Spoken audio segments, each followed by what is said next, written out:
नमस्कार। आज पुनः हम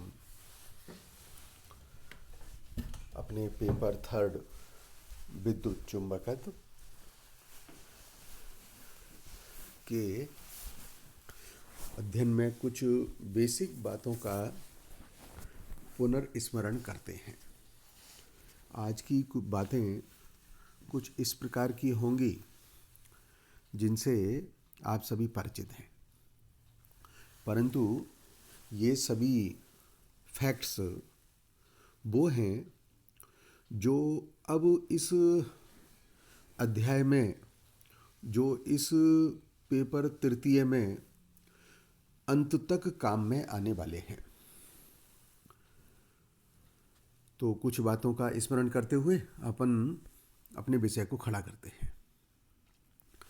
देखिएगा, आपको ये जानकारी है कि हम जब से फिजिक्स का अध्ययन प्रारंभ किए, इस विषय में सबसे पहला अध्याय होता था सदिश राशियां। और आप ये जानते हैं कि हम इस तरह की जो भी फिजिकल क्वांटिटीज हैं उनको दो भागों में विभक्त करते हैं। एक अदिश कहलाता है, दूसरा सदिश कहलाता है। ऐसी राशि जिसे पूर्णतया व्यक्त करने के लिए केवल परिमाण की आवश्यकता हो और परिमाण की मदद से उसका पूर्णतया प्रदर्शित हो सके, अदिश राशि कहलाती है। इस तरह की राशि को व्यक्त करने के लिए दिशा की आवश्यकता नहीं होती। उदाहरण के लिए द्रव्यमान, समय, दूरी, आयतन, विभव, ऐसे अनेक उदाहरण हैं जो राशियां अदिश राशि कहलाती है। परंतु अपने फिजिक्स के अध्ययन में कुछ ऐसी भी राशियां हैं जिनको पूर्णतया व्यक्त करने के लिए परिमाण के साथ साथ दिशा की भी आवश्यकता है। दिशा का बोध होना भी बहुत जरूरी है। और इस तरह की राशियां सदिश संयोजन के नियम की पालना भी करती हैं।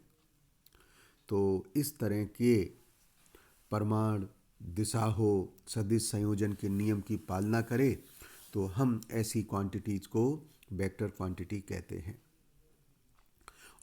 इसके अनेक उदाहरण हैं, जैसे कि विस्थापन है, वेग, त्वरण, बल, विद्युत क्षेत्र की तीव्रता। ऐसे अनेक उदाहरणों से आप परिचित हैं और आप इस तरह का अध्ययन अपनी 11वीं क्लास में करते हुए आ रहे हैं। अब देखिएगा, थोड़ा सा इस ज्ञान को और अद्यतन करने के लिए मैं एक छोटी सी विषय उठा रहा हूँ कि धारा, करंट की प्रवृत्ति क्या होगी। करंट को आप सदिश राशि मानेंगे अथवा अदिश राशि मानेंगे। मान लीजिएगा मैंने एक विद्युत परिपथ की रचना की है और इस विद्युत परिपथ में आप देख रहे हैं कि एक प्रतिरोध के सिरों पर हमने विभव मापन के लिए वोल्ट मीटर लगा रखा है। परिपथ में जो धारा प्रवाहित होगी उसके लिए अमीटर लगाया हुआ है और इस परिपथ को हमने एक बैटरी से जोड़ा हुआ है जिससे कि करंट का मान, जिससे कि विद्युत धारा का मान 0.5 एम्पियर प्रभावित हो रहा है। हम जानते हैं विद्युत परिपथ में जो दिशा दिखाई गई है वो चित्र के अनुसार होती है। ये दिशा धारा की है। तो अब ये प्रश्न उठता है कि जो ये धारा है जिसकी विद्युत परिपथ में दिशा दिखा रहे हैं वह कैसी राशि है? क्या वह वेक्टर है अथवा मैग्नीट्यूड है? विचार करें। और इसी प्रकार से इस दूसरे डायग्राम को आप देख रहे हैं। आप इस डायग्राम को देखेंगे कि कोई क्लोज पथ है और इसमें हमने क्लोज पथ का एक अल्पांश लिया है और उसका जो क्षेत्रफल है वो डी से इस प्रकार से दिखा रखा है। तो फिर प्रश्न उठता है कि जो ये क्षेत्रफल का पैरामीटर है वह वेक्टर राशि होगा अथवा स्केलर क्वांटिटी होगी। ये दो एक एप्लीकेशन मैंने इसमें दी हैं सिर्फ इसलिए कि कई बार हम जो परिभाषा पढ़ लेते हैं या याद की होगी उसकी एप्लीकेशन भी हमें आनी चाहिए। उसको कंसेप्चुअल प्रॉब्लम के द्वारा हम बेहतर समझ सकते हैं। इस तरीके से मैंने दो उदाहरण आपके सामने, एक धारा का रखा है, एक क्षेत्र का रखा है। सदिश राशियों को पुनः हम पोलर वेक्टर और एक्सियल वेक्टर के रूप में लिखते हैं। पोलर वेक्टर का अर्थ है ऐसे सदिश जिनकी दिशा कण की गति की दिशा के अनुदिश हो, जैसा कि मैंने इस चित्र में ध्रुवीय सदिश को दिखाया है। और इसके जो उदाहरण हैं वह विस्थापन, बल और रेखीय वेग होंगे। लेकिन कुछ एक्सियल वेक्टर भी होते हैं और ये ऐसे होते हैं जिनकी दिशा कण की घूर्णन गति की दिशा के अनुदिश होती है, जिस प्रकार का चित्र मैंने बनाया है। और इस तरह के जो उदाहरण हैं एक्सियल वेक्टर के, वह बलयुग्म, कोणीय वेग और कोणीय संवेग कहलाते हैं।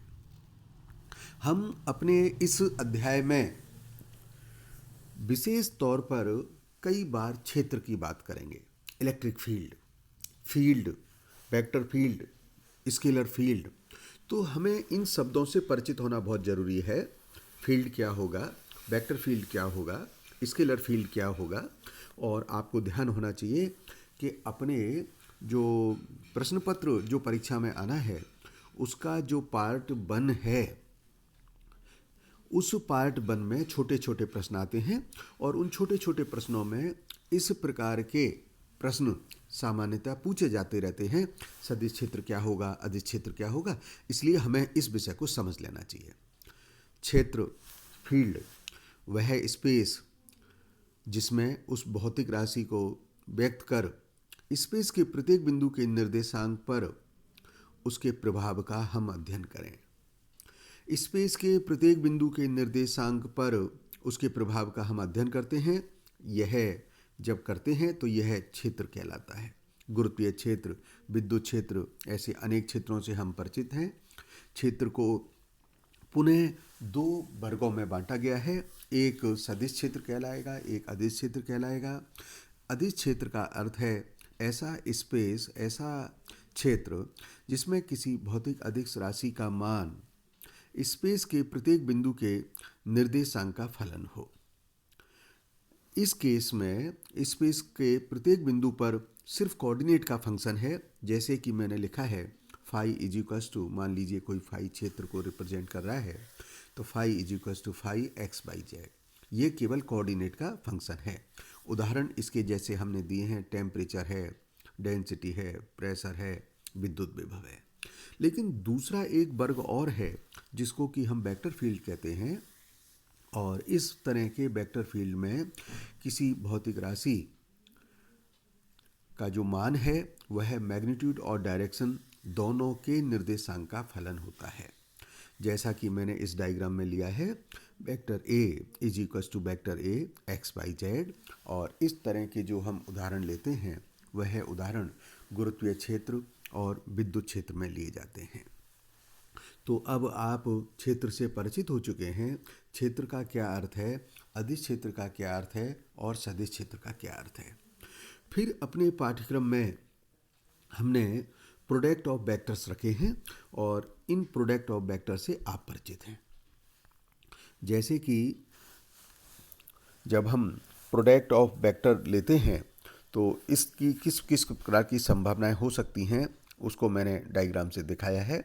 मान लीजिएगा किसी सदिश राशि के साथ किसी अदिश का गुणनफल हो जाए तो जो रिजल्ट मिलेगा, जिसको मैंने कहा vector C is equals to N A, सदिश का किसी अदिश के साथ गुणनफल हो जाए। दूसरा जो विकल्प रखा है वह है 2 सदिश का गुणनफल हो। तो 2 सदिश का गुणनफल आप छोटी क्लास में पढ़ चुके हैं। वह डॉट प्रोडक्ट हो सकता है, वह क्रॉस प्रोडक्ट हो सकता है।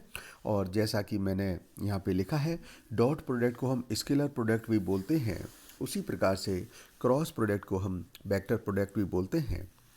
और वेक्टर ए और वेक्टर बी के बीच में स्केलर प्रोडक्ट के लिए हम डॉट लगाते हैं, जबकि वेक्टर प्रोडक्ट के लिए हमने क्रॉस लगाना पड़ता है।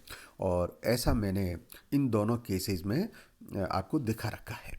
जो तीसरा केस है वो ट्रिपल प्रोडक्ट कहलाता है, scalar triple product, vector triple product. और उसको हम इस प्रकार से लिखते हैं, vector A dot of B vector cross की, और जो ट्रिपल प्रोडक्ट वेक्टर होगा उसमें लिखेंगे vector A cross of vector B cross vector C. आप देखिएगा इन तीनों केसेस की हम पृथक रूप से विवेचना कर सकते हैं। मान लीजिए किसी सदिश का किसी अदिश के साथ गुणनफल किया जाए, किसी सदिश राशि का अदिश राशि के साथ गुणनफल किया जाए। उदाहरण के लिए मान लीजिए वेक्टर ए है और किसी अदिश राशि n से गुणा किया जाए, तो जो प्राप्त परिणाम c है, और प्राप्त परिणाम को हम किस प्रकार से लिखेंगे, vector c is equals to n dot A. अब हम प्रोडक्ट ऑफ टू वेक्टर पर बात करते हैं। यदि मान लीजिएगा दो सदिश का गुणनफल किया जाए तो प्राप्त परिणाम अदिश या सदिश प्राप्त होता है, और जो भी परिणाम प्राप्त होगा इसी के अनुसार इस गुणनफल को हम अदिश या सदिश गुणनफल कहेंगे।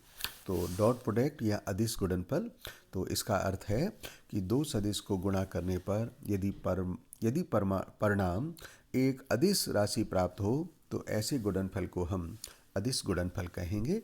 और इसको हम लिखेंगे वेक्टर सी, इसको हम लिखेंगे c is equals to vector A dot of B is equals to A B cos theta. देखिएगा ए बी कॉस थीटा आया है, इसका मतलब हुआ कि जो डॉट प्रोडक्ट है वो दोनों सदिश के परिमाण और उनके मध्य की जो कोसाइन है, यानी मैग्नीट्यूड और एंगल के बीच में पर ही निर्भर करता है। और इस तरह के जो डॉट प्रोडक्ट हैं उनके अनेक उदाहरण हैं, और जो बहुत सामान्य रूप से परीक्षा में कई बार पूछा गया है वह है कार्य का उदाहरण पूछा जाता है कि कार्य किस प्रकार से होगा।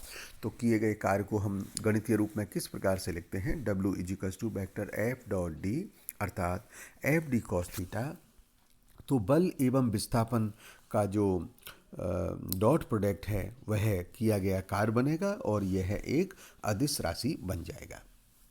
हम डॉट प्रोडक्ट की कई प्रकार की प्रॉपर्टीज़ को ले सकते हैं। उनमें से पहली प्रॉपर्टी है कम्यूटेटिव, क्रम विनिमय, अर्थात vector A dot b is equals to vector b dot a होगा। That means a B cos theta is equals to b a cos theta होगा। और यहाँ पर cos theta is even function, समफलन होता है। उसी प्रकार से डॉट प्रोडक्ट बंटन नियम का पालन करते हैं, जैसा कि मैंने यहाँ प्रॉपर्टी में 2 में दिखाया है। Vector A dot of vector B plus C is equals to vector A dot B plus vector A dot सी।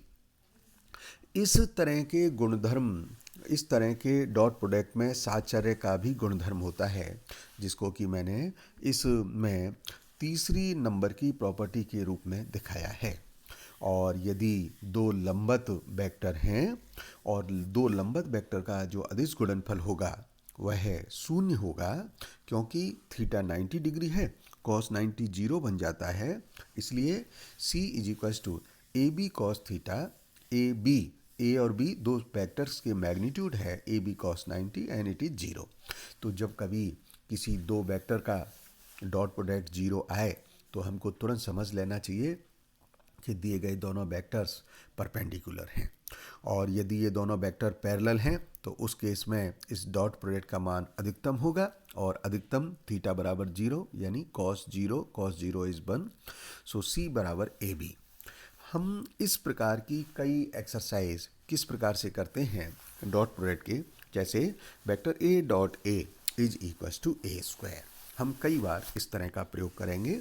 और डॉट प्रोडक्ट में ये भी ध्यान रखें, चूंकि यूनिट वेक्टर्स होते हैं I dot I, J dot J, के डॉट के, इन सभी के मान एक होंगे, और इसके अलग जो भी कॉम्बिनेशन बनेगा I dot J, J dot के डॉट आई, उन सभी के मान जीरो होंगे।